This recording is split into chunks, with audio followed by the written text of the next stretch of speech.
Hello दोस्तों, dogs junction में आप लोगों का स्वागत है। आज की वीडियो में हम लोग बात करेंगे कि आपको ईयर क्रॉपिंग करानी चाहिए नहीं करानी चाहिए। काफ़ी लोग आपको सलाह देते होंगे कि आप अपने डॉग के ईयर क्रॉप करा लो, काफ़ी ज़्यादा अच्छा लगेगा, या अपने डॉग का कभी ईयर क्रॉप मत कराना, अगर आप करवा लेते तो लोग ऐसी भी सलाह देते हैं। तो इसके बारे में आज हम पूरी बात करेंगे कि क्या फ़ायदे होते हैं और क्या नुकसान होते हैं ईयर क्रॉपिंग के, जिससे कि आप खुद से डिसाइड कर पाओ कि आपको कराने की ज़रूरत है भी या नहीं है। सबसे पहले हम बात करते हैं कि फ़ायदे क्या होते हैं। देखो, फ़ायदे उन लोगों के लिए होते हैं या तो जो अपने डॉग को प्योर गार्डिंग पर्पज़ से पालते हैं, जिन्हें कि फार्म हाउस की गार्डिंग या फिर घर की गार्डिंग के लिए चाहिए होता है, या फिर जो हंटिंग के लिए पालते हैं। यही दो सिनेरियो आते हैं। बाकी जो तीसरा सिनेरियो है वो है शो के लिए। शो के लिए जो लोग पालते हैं वो बेखाम में अपने डॉग की ईयर क्रॉपिंग और टेल डॉकिंग कराते हैं, उसका कोई फ़ायदा नहीं होता।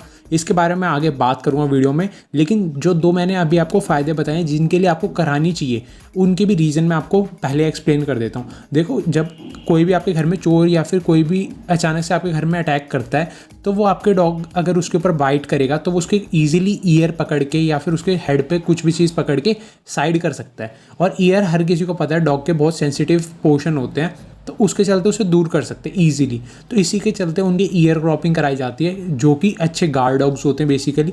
लेकिन हाँ, जैसे कि जर्मन शेफर्ड एक गार्ड डॉग है, उसकी कभी भी ईयर क्रॉपिंग नहीं कराई जाती। उस चीज़ का भी एक चीज़ होती है कि हाँ, हमें ज़रूरत नहीं है ईयर क्रॉपिंग कराने की, लेकिन जो बिल्कुल ही हाई उसके लिए पालते हैं सिक्योरिटी के लिए, वो लोग ज़रूर करवाते हैं। ये एक सिनेरियो आ जाता है, अगर आप अपने डॉग को लेते हो जिनकी ईयर क्रॉपिंग होती आती है तो लोग करवाते हैं। अदरवाइज़ ऐसा कुछ नहीं है कि उनमें भी आपको करवाने की ज़रूरत है ही है। बाकी हंटिंग में एक गाइडलाइन होती है जिसके लिए आपको कराने की पड़ती है। गाइडलाइन बेसिकली नहीं होती, वो आपको एक सिनेरियो मिलता है। जैसे कि कोई आपका डॉग अगर हंटिंग पे जा रहा है, तो अगर वो हंट कर रहा है किसी एनिमल का और बाई चांस वो एनिमल उसके ऊपर उल्टा अटैक कर दे, तो वो उसके कान को ईजिली पकड़ सकता है, क्योंकि कान उसके अलग से दिखते हैं। जबकि वो अगर कान होंगे ही नहीं, उसके बिल्कुल हेड के साथ चिपके हुए होंगे, जो कि क्रॉप्ड ईयर हो जाएंगे, तब वो ईजिली उसे पकड़ नहीं पाएगा, जिसके चलते कि आपका डॉग सेफ़ रहेगा। और दूसरी चीज़ ये आती है कि अगर आपके डॉग के नेचुरल ईयर हैं, तो उसके ऊपर कोई भी एनिमल उसके ऊपर अटैक कर सकता है। जैसे वो हंटिंग पे जा रहा है, तो जिस एनिमल को वो हंटिंग कर रहा है, उसी एनिमल ने पलट के उसके ऊपर अटैक कर दिया, तो उसके कान को पकड़ सकते हैं या फिर कान में घाव दे सकता है अच्छा खासा, जिसके चलते आपको डॉग को इन फ्यूचर काफ़ी ज़्यादा पेन हो सकता है। इसी के चलते लोग अपने डॉग की ईयर क्रॉपिंग कराना पसंद करते हैं, जो कि हंटिंग या गार्डिंग पर्पज़ से पालते हैं। बाकी जो शो के लिए पालते हैं वो बेखाम में अपने डॉग की ईयर क्रॉपिंग कराते हैं। खाली वर्किंग लाइन के जो डॉग्स होते हैं मोस्टली उनकी होनी चाहिए, अगर कराते भी हैं तो। बाकी अब हम बात करते हैं नुकसान क्या होते हैं। नुकसान काफ़ी सारे होते हैं। ये तो मैंने आपको खाली दो सिनेरियो बताए जिसके लिए आपको कराने की ज़रूरत है।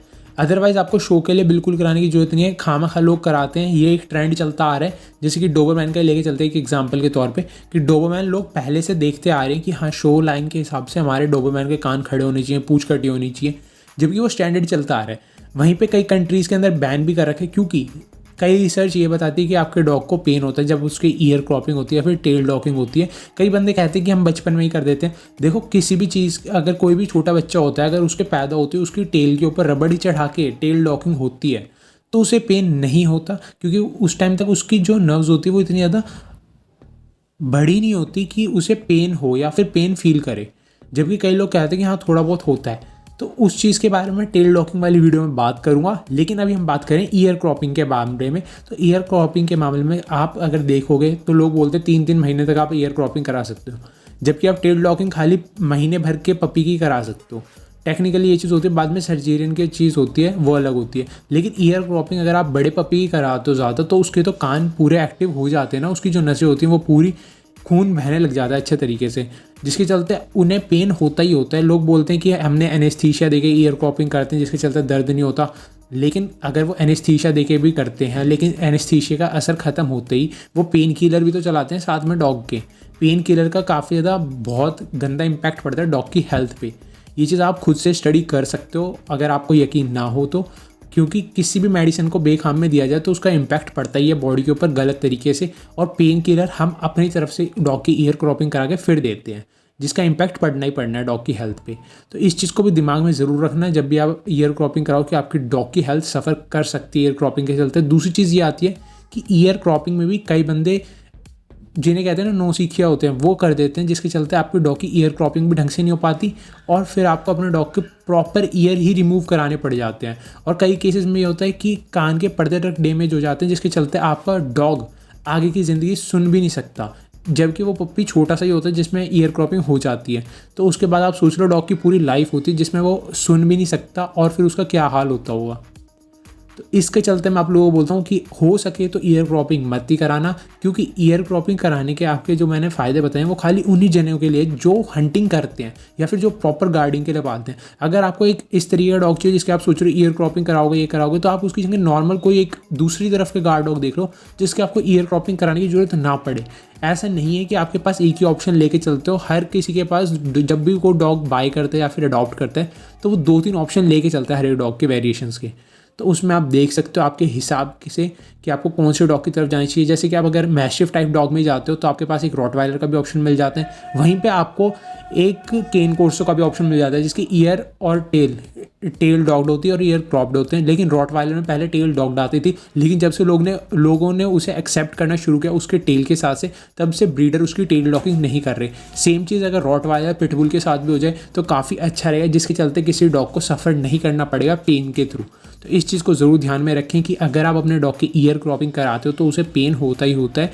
ये कहने की बातें होती है कि हम लेज़र ईयर क्रॉपिंग कराते हैं या फिर स्टिचेस लगवाते हैं, जब हटेंगे तब दर्द होगा, बाद में नहीं होगा, क्योंकि किसी भी प्रोसीजर को उसे हील होने में या फिर उसके कान खड़े करने में भी उसे टाइम लगेगा ही लगेगा। 1 महीने तक का टाइम लगा के चलो मैक्सिमम होता है, लेकिन 14-15 दिन के बाद डॉग धीरे धीरे नॉर्मल होने शुरू हो जाता है। लेकिन उसके पेन होता ही होता है, जिसके चलते लोग या तो दूसरी मेडिसिन स्टार्ट कर देते हैं या फिर उसमें प्रॉब्लम भी हो सकती है, फंगस की प्रॉब्लम हो सकती है, वेदर कंडीशन भी डिपेंड करती है डॉग की ईयर क्रॉपिंग के हिसाब से। तो इस चीज़ का भी आप ज़रूर ध्यान रखें। जैसे ठंड के टाइम पर लोग डॉग को काफ़ी ज़्यादा पेन होता है और बाकी गर्मी में ऐसा नहीं है पेन नहीं होता, पेन हर एक प्रोसीजर में होता है। लेकिन जिस चीज़ की ज़रूरत नहीं है आप उसे बेखाम में करा रहे हो तो उसमें पेन ज़्यादा होगा ही होगा। जब डॉग की पूरी नर्व्स एक्टिवेट हो चुकी हैं, उसके पूरे में ब्लड फ्लो हो रहा है, तो फिर उसे पेन होना ही होना है और खून भी निकलता है। ऐसा नहीं है कि ईयर क्रॉपिंग में खून नहीं निकलता। आपको यूट्यूब के ऊपर ही काफ़ी सारी ईयर क्रॉपिंग से रिलेटेड वीडियो मिल जाएंगे, आप उन्हें भी देख सकते हो कि ईयर क्रॉपिंग का प्रोसीजर क्या होता है, जिसके चलते आपको अंदाज़ा हो जाएगा क्या पेन के थ्रू एक पप्पी को गुजरना पड़ता है। उसे सुन करके लेटा दिया जाता है, फिर उसकी ईयर क्रॉपिंग की जाती है, बाद में उसे पेन होता ही होता है जैसे उसका एनेस्थीसिया का असर खत्म होगा। तो इस चीज़ को ज़रूर दिमाग में रखें कि आप अपने डॉग की ईयर क्रॉपिंग कराने से पहले इस चीज़ के लिए मेंटली प्रिपेयर हो जाएं कि आपको ईयर क्रॉपिंग की ज़रूरत है भी या नहीं है। कई बंदे शौक में करा लेते हैं, लेकिन बाद में वो फिर अपने डॉग से ही मतलब एक चीज़ होती है कि कनेक्शन के बाद आपको लगता है कि नहीं इसके ईयर के साथ ही काफ़ी ज़्यादा अच्छा लग रहा था, बिना ईयर के ये अब अच्छा नहीं लग रहा, तो वो चीज़ भी हो जाती है। तो आप पहले से सोच के चलिए कि हाँ हमारा डॉग इस तरीके का दिख सकता है अगर आप ईयर क्रॉपिंग कराते हो। नहीं कराते तो काफ़ी ज़्यादा अच्छी बात है और करानी भी नहीं चाहिए। अगर मैं खुद की प्रेफरेंस बताऊँ तो नॉर्मल डॉग को पालो, वो ज़्यादा बेटर है। अगर हम ईयर क्रॉपिंग और टेल डॉकिंग को सपोर्ट करते रहेंगे तो ये जो बैन हो रखी चीज़ें ये वापस से कंटिन्यू होती रहेंगी। अब कई बंदे मेरे को बोलेंगे कि भाई आप भी तो डालते हो वीडियो, तो जो मैं वीडियो डालता हूँ जिनके अंदर पहले आप देखोगे कि ईयर क्रॉपिंग टेल डॉकिंग वाले होंगे कोई बच्चे, तो आगे से आते हैं। मैंने कभी किसी पप्पी की ना मैंने कराई है ना मैं कराऊँगा आगे भी। और साथ में आप लोगों को एक चीज़ और बता देता हूँ, जो पप्पी आगे से आते थे उनकी होके आती थी, और कई बंदे मेरे पास कांटेक्ट भी करते हैं कि ईयर क्रॉपिंग के लिए जो मैंने वीडियो बताई थी जानकारी देने के पर्पज़ से कि पहले कि किस तरीके की ईयर क्रॉपिंग होती है, क्योंकि कई बंदों की काफ़ी ज़्यादा क्वायरीज आ रही थी।